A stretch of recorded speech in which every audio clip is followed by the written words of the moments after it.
Hare Krishna, Hare Krishna, Krishna Krishna, Hare Hare, Hare Rama, Hare Rama, Rama Rama, Hare Hare. जय जय श्री चैतन्य, जय हो नित्यानंदा, जय अद्वैत चंद्र, जय गौर भक्त वृंदा। जय जय श्री चैतन्य, जय हो नित्यानंदा, जय अद्वैत चंद्र, जय गौर भक्त वृंदा। जय जय श्री चैतन्य, जय हो नित्यानंदा, जय अद्वैत चंद्र, जय गौर भक्त वृंदा। हरे कृष्ण। आप सभी भक्तों का बहुत बहुत हार्दिक स्वागत और आप सभी को मेरा प्रणाम। हम लोग मिलकर श्री चैतन्य भागवत का कथा स्वादन कर रहे हैं, प्रयास कर रहे हैं महाप्रभु के प्रति भाव प्रेम तक जाने का। जितना महाप्रभु के जीवन चरित्र के विषय में पढ़ते हैं उतने आश्चर्य से, उतने विस्मयात्मक भाव जागृत हो जाते हैं। ऐसी दिव्य लीला, ऐसी इंस्ट्रक्शनल लीला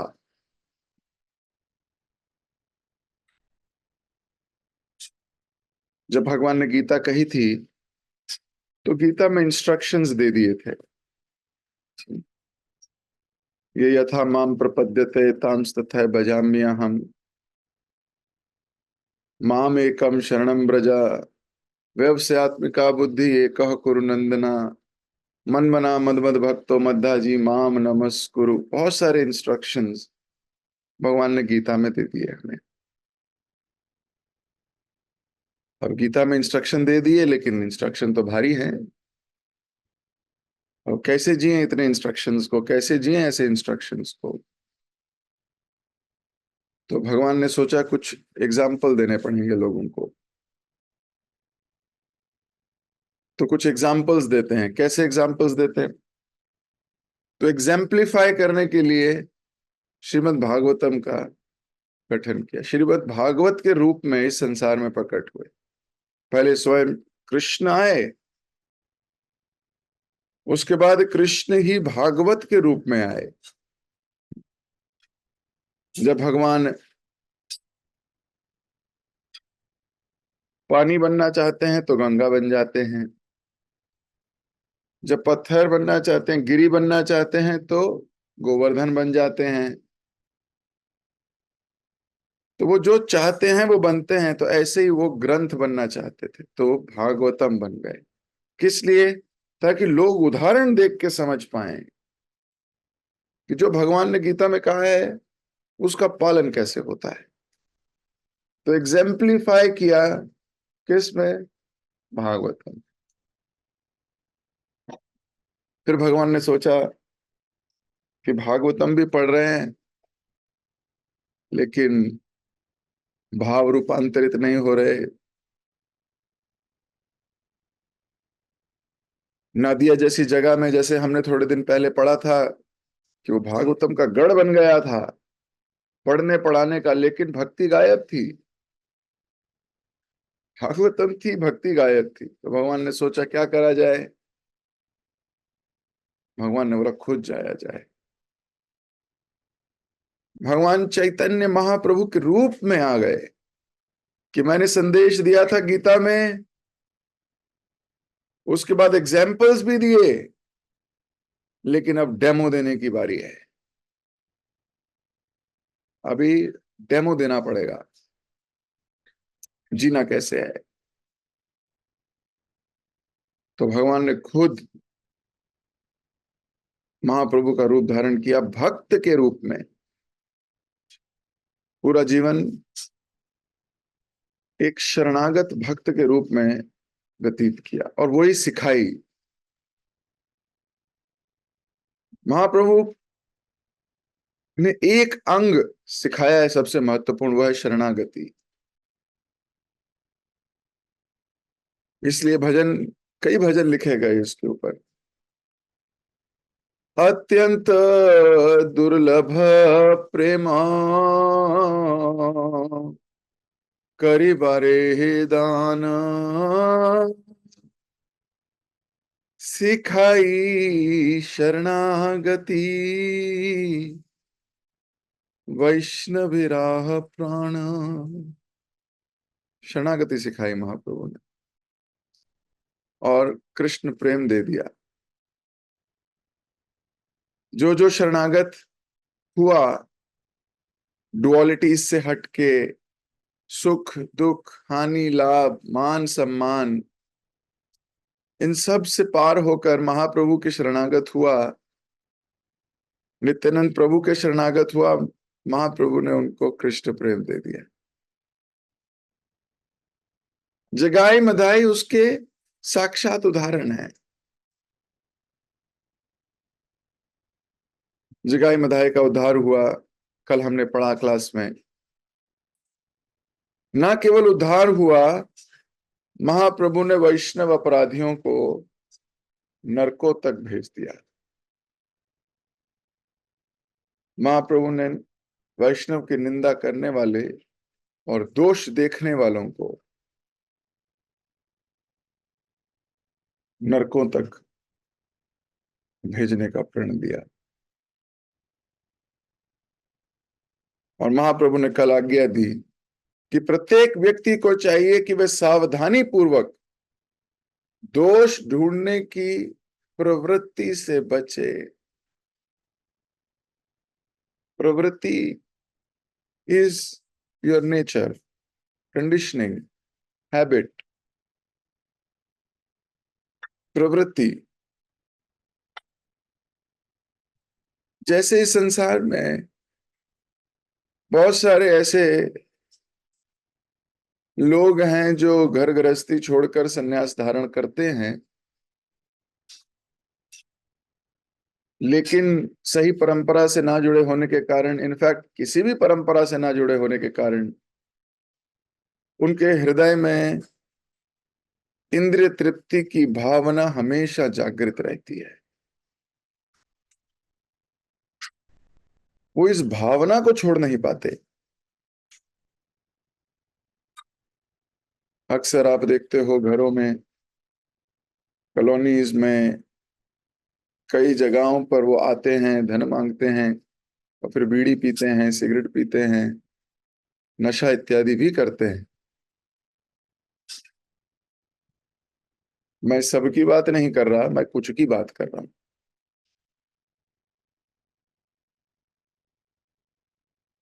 तो सन्यास जैसी उच्च अवस्था प्राप्त करने के बाद भी ये प्रोक्लेविटी गई नहीं, प्रवृत्ति नहीं गई, इसको बोलते हैं प्रवृत्ति है।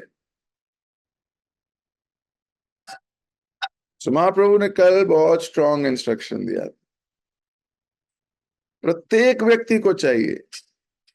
अब उन्होंने ये नहीं कहा कि वैष्णवों को ही चाहिए, वैष्णवों का तो ये अंग है ही। वैष्णव तो दोष दृष्टि देखते ही नहीं, होते ही नहीं है वैष्णव में दोष दृष्टि।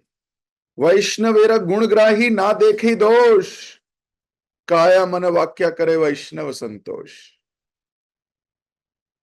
वैष्णव तो गुणग्राही होते हैं, दोष देखते ही नहीं है। तो यहां तो महाप्रभु केवल वैष्णवों की बात नहीं कर रहे, हर व्यक्ति की बात कर रहे हैं। क्यों? कि प्रत्येक व्यक्ति को चाहिए कि सावधानी पूर्वक दोष दृष्टि से बचे, क्योंकि अगर वो सामान्य लोगों पे दोष देख रहा है तो चल जाएगा, कोई बात नहीं, बहुत बड़ी बात है नहीं है। लेकिन अगर सामान्य लोगों में दोष देखते देखते देखते देखते देखते देखते देखते उसकी आदत पड़ गई है दोष देखने की, और कहीं वो वैष्णव में भी दोष देखने लगे, फिर उसका कुछ नहीं हो सकता। उसके सारे पुण्य कर्म क्षीण हो जाएंगे, क्षण हो जाएंगे, क्षय हो जाएंगे। इसलिए ये प्रवृत्ति से महाप्रभु ने कल बचने का आदेश दिया है। और कैसे दिया है? बोले सावधान रहना, सावधान। महाप्रभु ने सावधान इसलिए कहा क्योंकि ये प्रवृत्ति हम में है। हमें कॉन्शियस होना है कि हम इस प्रवृत्ति के आगे अधीन ना हो जाएं।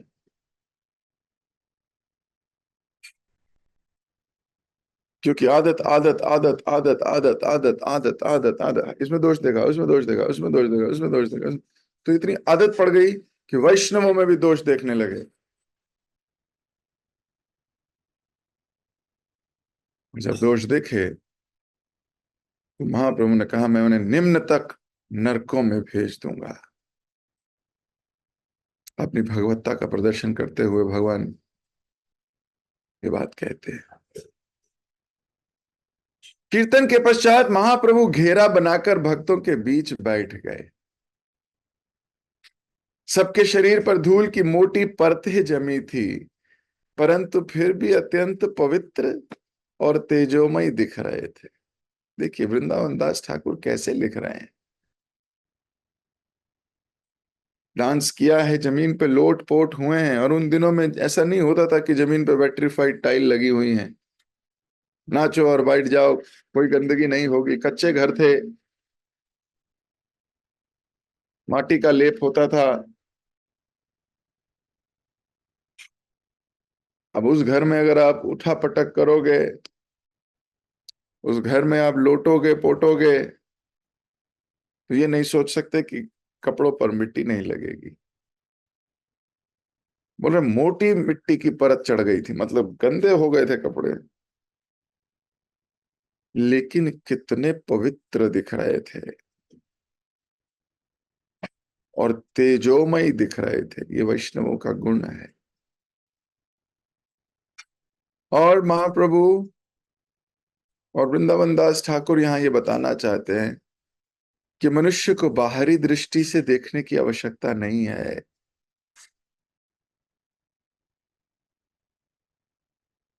बाहरी दृष्टि से देखने की आवश्यकता नहीं है। बाहरी दृष्टि से हो सकता है उसके कपड़े ऊपर नीचे लगे, बाहरी दृष्टि से हो सकता है उसका शरीर इंडियन बॉडी हो, फॉरेन बॉडी हो, अफ्रीकन बॉडी हो, कैसी भी बॉडी हो,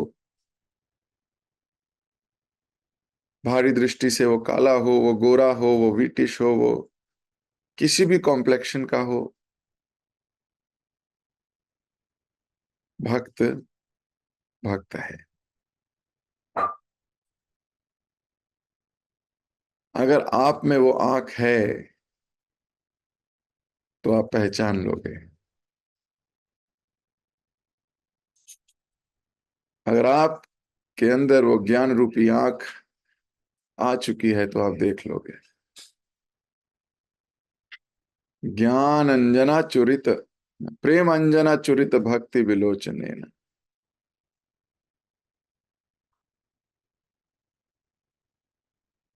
जब हमें किसी चीज का ज्ञान हो जाता है, किसी चीज का बोध हो जाता है, तो हम उसको देखते हैं, तो हमें उसका एग्जैक्ट कॉन्सेप्ट, तत्व समझ आ जाता है। जैसे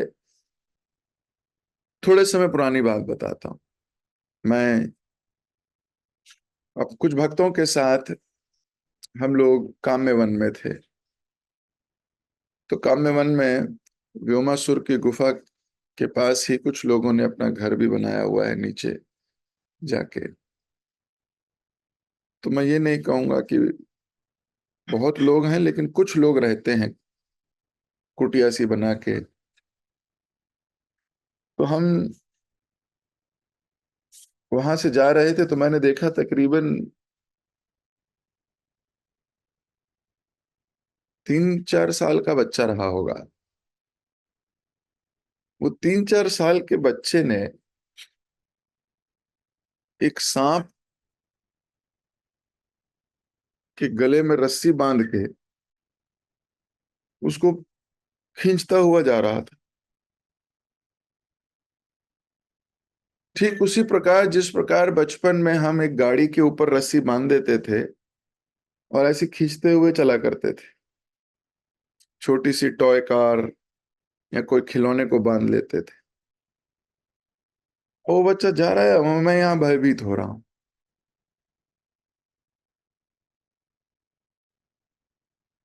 अब मेरी आंख को विश्वास नहीं हुआ, मैंने 2-3 बार देखा ढंग से, और फिर मैं ज्यादा करीब भी नहीं जा सकता था। सांप है भाई। अब मैं करीब भी नहीं जा सकता था और मैं दूर भी नहीं जा सकता था। एक टाइम को मुझे लगा शायद नकली होगा, ऐसे ही बांधा हुआ है, बच्चे को थोड़ी सांप मिलेगा। तो एक जगह बच्चा रुक गया। अब बच्चा रुका तो वो हिलने लगा पूरी तरीके से। ओहो, मुझे लगा ये तो सच्ची का है। फिर समझ में आया, oh my God, what what is going on. तो मैं जब बाद में उस बात को मेडिटेट किया तो मैंने कहा वो तो मुझे पता है ना सांप है, उस बच्चे को थोड़ी पता है कि वो सांप है। उस बच्चे के लिए तो कोई ऐसा ही जानवर है जैसे चूहा, जैसे कोई और रेप्टाइल। उसे बोध ही नहीं है, उसे ज्ञान ही नहीं है कि ये बहुत खतरनाक हो सकता है। उसको बोध ही नहीं है, इसलिए उससे ऐसे ही डील कर रहा है। थोड़ी देर में उसके पिताजी आ गए, 2-4 लोग आ गए, और ये क्या, ये क्या, ये क्या, ये क्या, ये क्या, ये क्या, उसके हाथ से लिया। जाहिर सी बात है उसने काटा नहीं होगा, और वो जहरीला भी हो सकता है ना। लेकिन ये घटना प्रत्यक्ष हुई आंख के सामने। आज उसे मेडिटेट कर रहा हूं कि कई बार बच्चों को ये बोध नहीं होता, ज्ञान नहीं होता कि ये क्या है। जिनको बोध ही नहीं है ये क्या है, उनकी दृष्टि नहीं है। और मेरी दृष्टि में था ये सांप है, काटेंगे तो मर सकता है, इसलिए मैं भयभीत था, मैं थोड़ा पीछे हट गया। यानी कि दृष्टि तो आंख उसके पास भी है, आंख मेरे पास भी है। मेरी आंख और उसकी आंख में क्या अंतर है? मेरी आंख ने मेरे मेरे ज्ञान से देखा, और ज्ञान कहता है सांप डेंजरस होते हैं, उनसे दूर रहना चाहिए, खतरनाक होते हैं, उनसे दूर रहना चाहिए। कि मेरे ज्ञान ने मेरे को, मेरे शरीर को जाने नहीं दिया उस सांप के पास। सच्ची बात है। उस बालक को यह ज्ञान नहीं है, इसलिए वो घुल मिल रहा है उनके साथ। इसका मतलब ज्ञान की आंख जब होगी तब आप विश्लेषण कर पाओगे क्या ठीक है क्या गलत। सच्ची बात है। बोध होना, उस चीज का ज्ञान होना। तो जैसे ज्ञान रूपी आंख आती है तब आप देख पाते हो सही से। अन्यथा उस बालक की भांति सांप को भी पकड़ लोगे, हो सकता है सांप डस ले और संसार से चला जाए व्यक्ति। तो यहां महाप्रभु और बाकी भक्त मिट्टी के कपड़े हैं, बहुत अच्छे से वेल कैप्ट नहीं दिख रहे, लेकिन तेजोमयी हैं, पवित्र दिख रहे हैं। देखने की आंख है। तो वृंदावन दास ठाकुर हमें आंख दे रहे हैं। बोध करो, आंख से नहीं, ज्ञान रूपी आंख से देखो।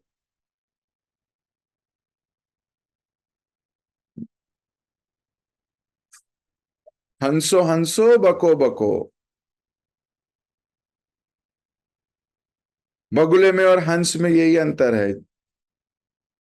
जब बगुला दूध पीता है या कुछ पीता है तो वैसे का वैसे ही पीता है। हंस को अगर दूध दिया जाए पानी मिला हुआ, तो हंस उसमें से दूध निकाल देगा, पानी वहीं छोड़ देगा।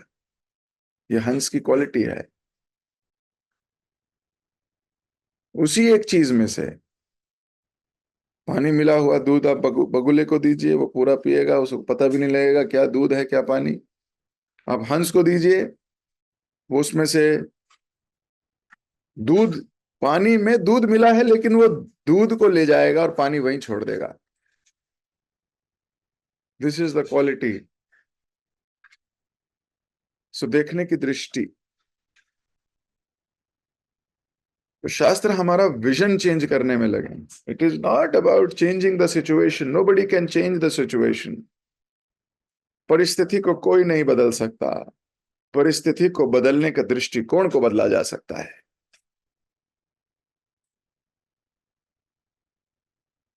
हम ये नहीं कहते कि आप शास्त्र पढ़ोगे, माला करोगे, भगवान का नित्य लीला श्रवण करोगे, आपके जीवन से कष्ट चले जाएंगे, ऐसा पॉसिबल नहीं है।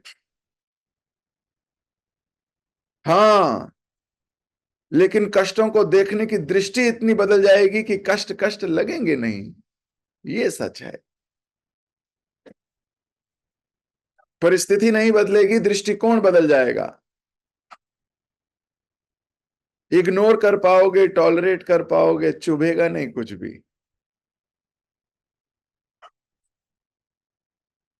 शास्त्र आपको ये दृष्टि देते हैं। तो यहां दृष्टि मिल रही है कि वैष्णव ने चाहे कैसे भी कपड़े पहने हो, वैष्णव वैष्णव है। पर देख कौन पाएगा? जिसके पास दिव्य दृष्टि है, वही देख पाएगा। फिलहाल तो वृंदावन दास ठाकुर देख रहे हैं, और वो देख रहे हैं कि जमीन पे लोट पोट हुए, नृत्य करने के बाद पसीना आया होगा, पसीने के बाद जमीन पर लेटे होंगे, तो गीले कपड़े मिट्टी में लगेंगे तो गंदे होंगे ही होंगे, लेकिन तब भी वो अत्यंत पवित्र है। महाप्रभु पुनः सुनहरे वर्ण के हो गए थे। कल महाप्रभु ने श्याम वर्ण धारण कर लिया था। कालक सारी जगाई मधाई की अपने ऊपर ले ली थी, अभी कीर्तन किया है, अब फिर से सुनहरे हो गए हैं। मुस्कुराते हुए उन्होंने कहा, आज के बाद कोई भी इन दोनों को पापी नहीं समझेगा, क्योंकि मैंने स्वयं इनके पापों को नष्ट कर दिया है। कितना सौभाग्य है।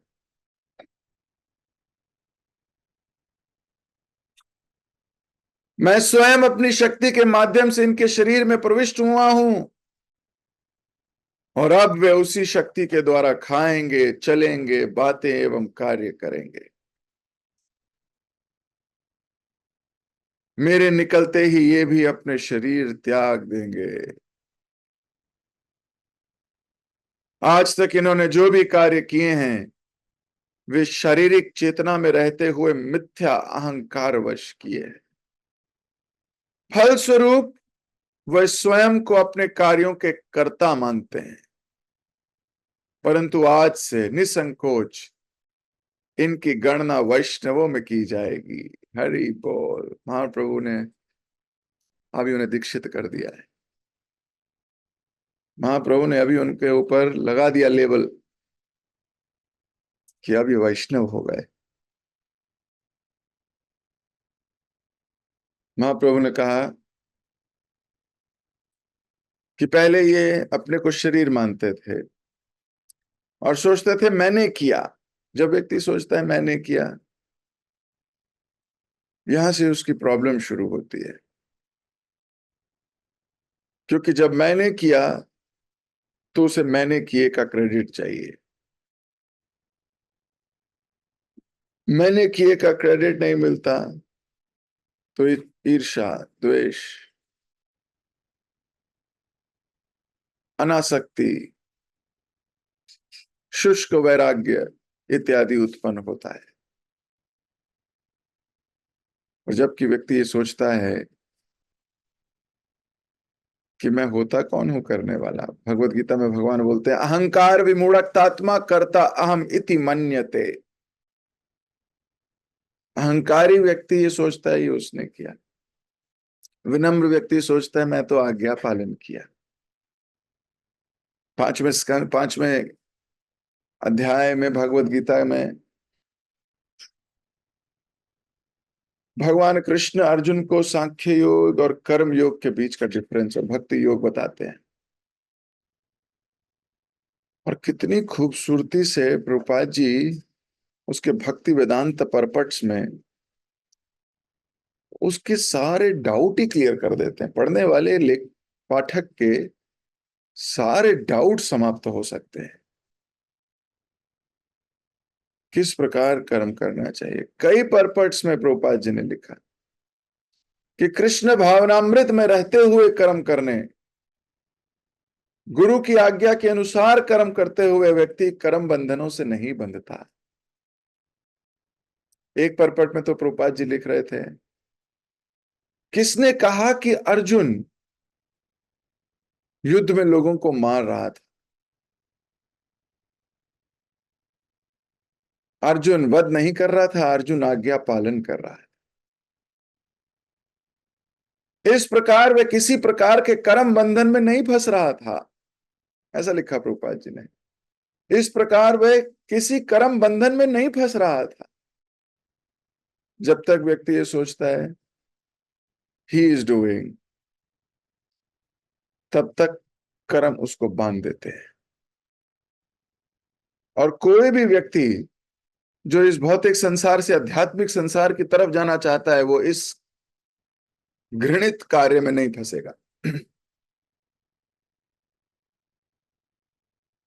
वो करने की क्षमता होगी भी, पर करेगा नहीं। वो कहेगा पहले मुझे आज्ञा चाहिए। आज्ञा से किया हुआ कार्य किसी व्यक्ति को कर्म बंधन में नहीं बांधता। इसीलिए कृष्ण भावनामृत में कर्म करना है। कृष्ण भावनामृत में किया गया हर कर्म आपको बांधेगा नहीं, मुक्त करने का प्रयास करेगा। तो यहां वृंदावन दास ठाकुर कह रहे हैं, महाप्रभु ने कहा कि अभी तक ये शारीरिक चेतना में थे और अपने को कर्ता मानते थे। I have done, I have done, I will do, I have done.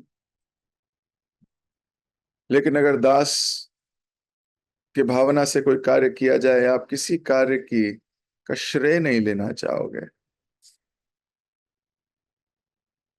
Because we are in the servant mood.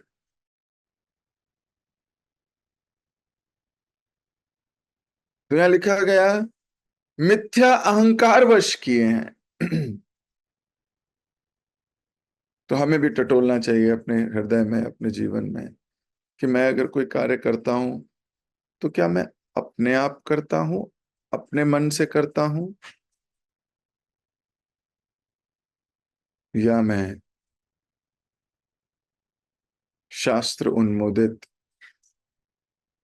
गुरु द्वारा कथित, जैसा टीचर कहता है वैसा करता हूं। बहुत बड़ा प्रश्न है ये, आत्मसमर्पण का बहुत बड़ा प्रश्न है। तो जब तक खुद करते रहेंगे, मेरा मन किया, मेरा मन किया, मुझे ऐसा, मैंने ऐसा सोचा, मुझे ऐसा, मुझे मुझे मुझे, मेरा मेरा मेरा, इसके ऊपर नहीं आ पाए, तो हम भी अहंकार वश कर्म के बंधनों में फंस जाएंगे। हमें नहीं फंसना है, बिल्कुल नहीं फंसना है।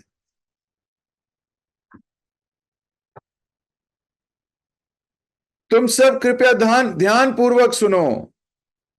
जो भी व्यक्ति इन दोनों भाइयों को सम्मान एवं भक्ति पूर्वक कुछ खाने को देगा, वास्तव में वह श्री कृष्ण को सर्वाधिक रसमय अमृत का भोग लगाएगा।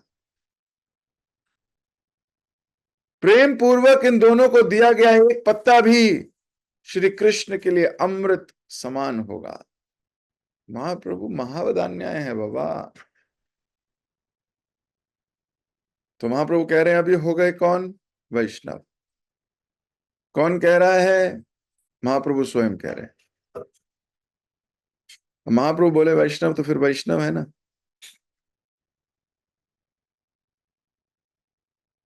वैष्णव हो गए। और अगर वैष्णव हो गए तो वैष्णव को अगर कुछ दिया जाए भक्ति पूर्वक, देखो बिल्कुल शब्दों का पूरा ध्यान रखना है। ऐसे नहीं बोला कि इनको कुछ खाने को दिया जाए तो भगवान कृष्ण को वो रसमय अमृत लगेगा, बिल्कुल नहीं बोला गया। बोला गया दो चीजें, सम्मान एवं भक्ति पूर्वक।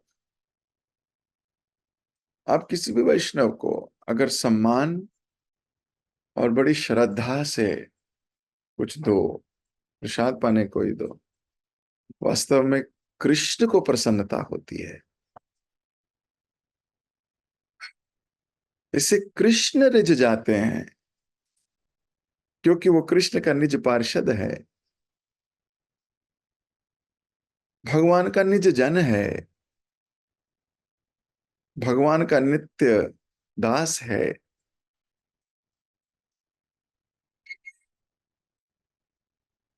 तो सम्मान एवं भक्ति पूर्वक भगवान कृष्ण को रसमय भोग लग रहा है, इसका मतलब। और प्रेम पूर्वक दिया गया एक पत्ता भी बोल रहे हैं, प्रेम पूर्वक।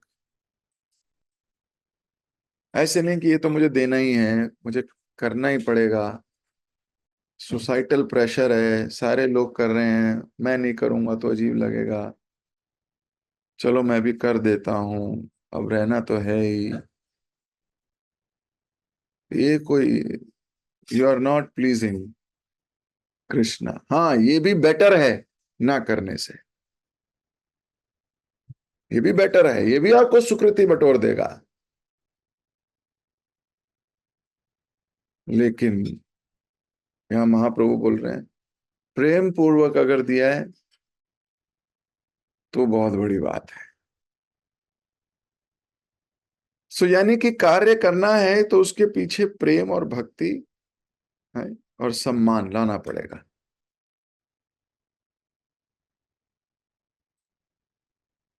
तो अभी हम इसी पॉइंट पर रोकता हूं मैं, अपनी वाणी को दे रहा हूं विराम।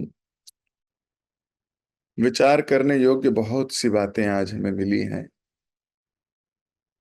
पूरा दिन मंथन करने के लिए बहुत कुछ आ गया है।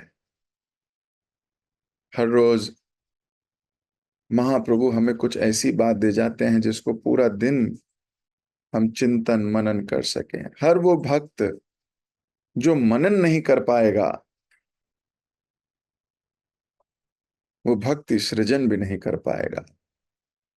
इसलिए मनन करना बड़ा जरूरी है, सोचना उसके विषय में महाप्रभु ने आज क्या कहा।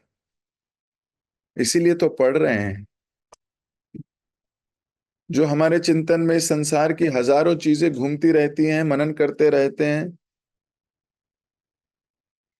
कुछ आध्यात्मिक चीजों को भी हमें समय देना चाहिए, मानसिक रूप से भी। आज महाप्रभु ने वैष्णवों को प्रेम, भक्ति और सम्मान पूर्वक पेश आने के लिए प्रेरणा दी है। इन्हीं बातों का ध्यान करते हुए मैं अपनी क्लास को अभी यहाँ विराम दे रहा हूँ। जगत गुरु शिल प्रभुपाद की जय, शिल वृंदावन दास ठाकुर की जय, श्री चैतन्य भागवत की जय। आप सभी प्रेमी श्रद्धावान भक्तों की जय।